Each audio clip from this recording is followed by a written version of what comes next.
দেওয়া যাচ্ছে না। আপনাদের মতো যারা হোটেল ধরুন আপনারা হোম সার্ভিস দেন, প্রচুর মানুষ আপনাদের এই খাবারের জন্য বসে থাকে, কি করবেন? যেমন কি কিছুদিন ধরে তো গ্যাস আসা বন্ধ হয়ে গেছে, প্রায় 4 দিন হয়ে গেল গ্যাস বন্ধ।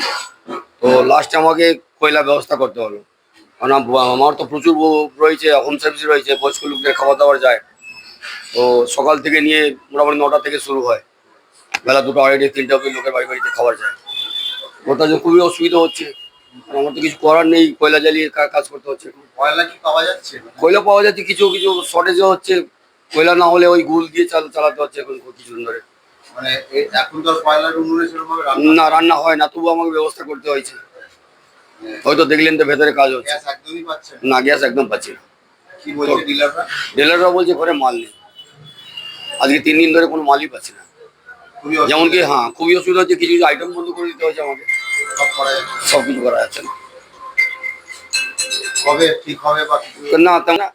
আর আমি খাবার পাঠিয়ে দিই, চলে গেছে, খাবার চলে গেছে।